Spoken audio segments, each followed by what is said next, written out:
Straight ahead on 12 News Weekend, an explosion of color. A former eyesore turns into a place of pride in Brooklyn Center. Then, medical emergencies heightened by a language barrier. This is Zainab, a Somali interpreter. How hospitals are working to close communication gaps. But first, walking into a potentially deadly situation. How a Brooklyn Park College teaches future police officers to handle traffic stops. 12 News Weekend starts right now. Hello, everyone, and thanks for joining us. The shooting death of a Mendota Heights police officer shows there is no such thing as a routine traffic stop. Brian Fitch, wanted on 3 felony warrants, is charged with 2 counts of first-degree murder. He's accused of shooting and killing Mendota Heights police officer Scott Patrick. The traffic stop serves as a grim reminder that police officers have to prepare for anything. It's something police officers do every day. There's risk associated with the job. But Plymouth Police Chief Mike Goldstein says making a traffic stop can be anything but routine. It's an unknown risk stop. You're stopping somebody for what in your mind might be a minor violation, but you don't know who you're stopping and what they have just been through and what they're intending on doing. It's a traffic stop. It's a lesson taught here at the Law Enforcement and Criminal Justice Education Center in Brooklyn Park. Well, we always tell them that there is no routine traffic stop. The reason is because for every human being you pull over, they're a different personality. Director Mylan Masson walked us through what officers learn when they make a traffic stop. When we approach the car, we always approach it as a dangerous situation. Running the plates doesn't always raise a red flag that the driver might be dangerous. A lot of times what will happen is the person that's driving the car is not the listed owner of the vehicle, so we know nothing about them. It might be a grandmother's car. So the lesson here is to make each move with safety in mind. I'm going to approach up here. I'm going to talk to him back here, as close to the car as I can, and making sure that I have visual on them, and I'm going to ask to see their hands. Can you put your hands on the steering wheel? Hands are what's going to hurt you. Masson says she doesn't think the officer killed Wednesday could have done much of anything to change the tragic outcome of the traffic stop. But it's an example of how precarious and everyday part of the job can be. It's a reminder. You know, we don't like it. We know it's there every day, but this is once again a true reminder. Funeral services for Officer Scott Patrick will be at St. Stephen's Lutheran Church in West St. Paul on Wednesday. A Champlin Park High School student is being remembered for his sense of humor and caring heart. Jason McCarthy was killed by a suspected drunken driver on Tuesday. He ran cross-country at Champlin Park. Police say the suspect who crashed into him had sideswiped another vehicle just moments earlier. He was also driving without a valid license and was on probation for making terroristic threats. The U.S. Labor Department expects job growth to continue into 2015. It's a positive sign for Northwest suburbs hit hard by the recession. In Crystal, at the height of the recession in 2009, unemployment reached nearly 12%. Today, it's below 5%, its lowest since 2001. Minnesota's unemployment rate is currently 4.2%, 2 points below the national rate. A move by Polaris to Plymouth is expected to create 100 new jobs. The maker of ATVs and snowmobiles is opening a second headquarters near Highway 169 and Bass Lake Road. Polaris will receive $800,000 from a state job creation fund for adding the jobs. The company is experiencing record growth with more than $4 billion in sales expected this year. In our Week in Review, health officials are trying to educate the local Liberian community about an Ebola outbreak impacting West Africa. The Centers for Disease Control is urging no travel to Liberia, Guinea, and Sierra Leone, the 3 nations where more than 700 people have died. It is the largest Ebola outbreak in history. About 10% of Brooklyn Park's population is from Liberia, and state health officials are holding a community meeting on the outbreak Wednesday evening at Constitution Hall in Brooklyn Center. Construction has begun on a mental health treatment center for children in Brooklyn Park. The PrairieCare facility, located at Highway 610 and Zane, is considered a critical need. PrairieCare officials say about 1 in 5 children suffer from a mental illness at some point, and the vast majority of cases are never treated. And construction is underway on a new medical building in Maple Grove. Park Nicollet is building a 3-story clinic that will be attached to its existing facility on Maple Grove Parkway. The new facility will provide primary and urgent care and offers specialty services such as TRIA orthopedics. It's scheduled to open in the fall of 2015. There is a remarkable transformation going on near Earl Brown Elementary School in Brooklyn Center. As Eric Nelson explains, teenagers are turning a trouble spot into a colorful work of art. But community art involves the community because people come up and talk to us. In the shadow of a busy Minnesota interstate, This is our paint station. there is a Technicolor explosion going on. This is the first time we've painted a wall that keeps unveiling itself. A freeway wall, once scarred by gang graffiti, It was nasty. has morphed into a work of art. This wall was really nasty, and then it attracted the wrong crowd. There was gang signs up on these walls. The wall is a stone canvas for 30-plus teenagers. You should be proud that you have paint on your shirt because it basically represents what you're doing and how hard of a worker you are. They began in June and will finish in mid-August. We get a lot of life from this company. Gang turf is now a colorful, positive place. We use every color we can get our hands on. A kid trying to write something on top of this would have to go to the store and buy several colors of spray paint. It will help the gangs to be like, okay, well, like, don't paint on this wall since we've already painted this wall. This Great Wall of Brooklyn Center is a monster. If you start walking at one end, you think the wall is only a few hundred feet. You come around the bend and you see it's a few thousand feet. It stretches 1,600 feet. That is over 5 football fields long. It's a really big wall. The scope of the mural is so large, it requires mentoring pieces Jimmy Longoria to supervise. We also encourage those that have talent to go and make individual canvases. Longoria puts these young Picassos in a structured situation designed to replicate a real job. We have a boss, assistant boss, we have people who are in charge of different things, and they're learning the real pressures of being in charge of a project like this. My favorite part of this is probably meeting all my coworkers. My favorite part would probably be bossing people around. The painters are laser focused on their goal. It's really hard because you're in the sun for 8 hours. It gets really hot, so you gotta make sure you're staying hydrated. Not even the summer heat can stop them. It's a really long day, but once you get the use of it, it's really fun. In Brooklyn Center, I'm Eric Nelson, Channel 12 News. It took 3 years to get approval for the mural because the wall is near state, city, and school property. And Mike, you've been out there. That's a long wall. A long wall. It's going to take a lot of paint. All right, they've got quite a bit to do then. Coming up on 12 News Weekend, what happens when doctors don't speak the language of their patients? Then later in sports, catch up with a former Champlin Park football star who's getting set for a big season in college ball. But first, cloudy skies start out your work week Monday as several days of showers are in the forecast.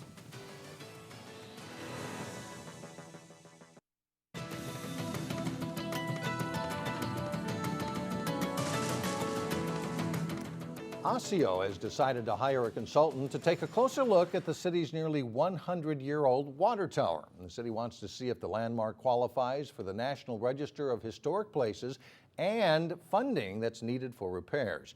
Elk River recently went through a similar process to preserve its water tower. A report on the Osseo Tower is due in November.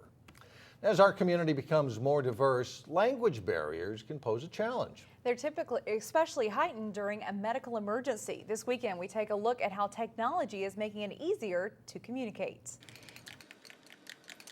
Nearly 1/3 of all patients who come through the doors of the Hennepin County Medical Center speak limited English. We see a lot of patients here that don't necessarily have the ability to be seen at other hospitals. And so it's necessary for us to be able to communicate with them in an effective way. For decades, the hospital has employed interpreters, but new technology Select Spanish and then you call them. allows those interpreters to be more accessible than ever before. HCMC Language Center. This is Beatriz, Spanish staff interpreter. If an in-person interpreter is busy, doctors or nurses can call and access an interpreter by video with 21 languages available. This has been a great service for our patients when before they would have had to wait because there was no in-person interpreter available, or they would have had to reschedule. They can now be seen the same day. Calls come in here, This is our HCMC Language Center. with Spanish or Somali being the language most in demand. This is Zainab, a Somali interpreter on the video. Hi, Zainab. And if these interpreters are busy, Call will go then to the network, and there may be a hospital staff interpreter in California, for example, that will assist with the call. And so that has really ensured that we have more access to interpreters for our patients. That technology is now available at clinics like this one in Golden Valley. Staff say it makes patient care more efficient. I have a lot of Spanish-speaking patients, so I use it all the time, probably twice a day at least. It's been a simple and convenient tool that bridges the language barrier with the touch of a screen. I didn't have this at my old clinic, and HCMC just rolled these out, and it cannot be more useful. It just allows us to connect to the interpreters when we need them versus the other way around. And the services are also available at HCMC clinics in Brooklyn Park and in Brooklyn Center. Coming up, if you like to golf and you like soccer, you may like what's soon coming to Brooklyn Park. But first, they used to play in this softball league. Now they're the umpires. That's coming up in sports with Jay Wilcox. Jay Wilcox with sports now. And we're already talking football. Yeah, a guy who's getting set for another big college season. Boy, he was a great high school player, and great to see him doing well in college, too. Brandon Marquardt graduated from Champlain Park High School in 2010 as the football program's all-time leading rusher. Marquardt will be a senior at Bethel University this fall, and he's still wearing out opposing defenses. Jason Lowell has this week's The Next Level. Brandon Marquardt pounded out more than 1,100 yards and scored 20 touchdowns for Bethel last fall, helping lead the Royals to an undefeated regular season and to within one win of the Division III Final Four. Overall, I think we bring a really good group back, along with our coaching staff. It's momentum, you know. We like being on top. We like people who everyone wants to beat us, and that's kind of where we feel like we belong and where we want to be. And it's just more motivation, and our expectations are that much higher, which I think for us really fuels the workouts, fuels the off-season stuff, and kind of comes into place and shows up in September when we get started. In high school, Marquardt was a dynamic force for Champlain Park, the type of player that could almost single-handedly take over a football game. But success at the college level for Marquardt has required him to become a smarter player. Definitely one thing, you know, is the game's a lot faster, and kind of the concepts and everything and how you run and react is a little bit different. You learn to be patient. You learn to, you know, understand what the O-line's doing, understand the plays better. Because, you know, your quarterback, your wideouts, when you know how people are blocking, you know how things are going to get set up, it's a lot easier to understand the play, and then from there, you just let your instincts take over. Marquardt thrived last season as the Royals' #1 running back and also showed off his versatility. In addition to being Bethel's leading rusher, Marquardt caught 27 passes for 318 yards and 3 touchdowns. Last year, being able to get involved a little bit more in the passing game and be out in the slot and then doing kick returns and adding that into running back, kind of, I really think, well-rounded me and my abilities and prepared me a little bit more for, you know, being the #1 back. Bethel starts preseason camp in late August, and that means the beginning of Brandon Marquardt's last go as a student athlete. More highlights are guaranteed, and for Marquardt and his teammates, hopefully a run at the Division III title. Jason Malillo, 12 Sports. Bethel is ranked in the preseason top 10 by multiple sources, and Brandon is a preseason Division III All-American pick. Young softball players spend a lot of time on ball fields growing up. On this week's Official Business, we meet 2 young women who have found a great way to stay involved. This week on Official Business, giving back. We meet 2 young women who are now umpiring in the softball league they grew up playing in. The out of bounds is going to extend from the inside fences all the way down on both sides. College students Bree Brierly and Jesse Erickson are back on the fields in the Golden Valley Girls Softball Slow Pitch League, this time as umpires. I played in the league for like 9 years, I think. I started in 5th grade, and when it was done, I didn't want it to be done. I loved playing in the league, and then so it just felt like a good way to give back to the league that gave me the love of softball, and it was just a good way to spend my summer and enjoy the game of softball that I used to love. So out at 1. It's the 2nd year umping for Jesse, the 1st for Bree. Both are Armstrong graduates. They're working the junior league games, and it's enjoyable, if occasionally a little stressful. I expected it to be a lot more difficult and to be a lot more nervous around the coaches and so scared of them, and they've been so great, and it's really made umpiring so much easier. So there's some nights, you know, when they like make a great play and you're like, man, like that feels really good, and you're kind of like living vicariously through them again. But there are other nights when it's tough too, like you make a tough call and you're upsetting people, and I personally just have a really hard time with that. Both women say it emphatically. Working GVGS games means more to them than in a different league. Oh yeah, I don't know if I do a league in another city. This is, I think, the biggest league in the state. At least it was when I was playing, and I think it still is. I have a little bit of pride in it, so it's for sure way more than the paycheck. It's a great summer job, especially for college kids. Like, you can come home and, you know, enjoy being outside and enjoy the game that you used to play. And so, yeah, I probably won't make a career out of this, but for the summer, it's fun and I really enjoy it. So I'll definitely keep doing it, at least through college. Out is good at one. And they are just two of the half dozen former Golden Valley girls softball players who umpired in the league this summer. So great opportunity to be back on those fields that they were just on a couple years ago. All right, you can tell they enjoy it. Thanks, Jay. Still ahead, the unlikely combination that could help boost golf course revenues. Plus, in an era of gadgets and devices, kids find something else that's reeling them in. We'll be right back.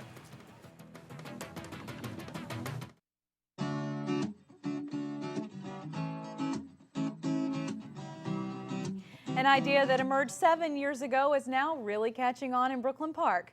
The city celebrated the grand opening of the newly named Sunfish Pond. It was once a stormwater pond, but with city help, it has turned into a family fishing attraction next to the Community Activity Center.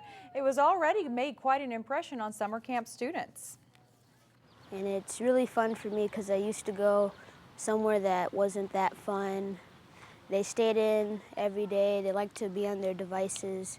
It just wasn't fun. Like we build, healthy places for them to go play basketball and parks and recs and our community activity center here. That's when I really decided, you know what, we need to build a place where these kids can come and the ones that want to go fishing can come down here, walk down here, right next to the police department in a safe environment and go fishing.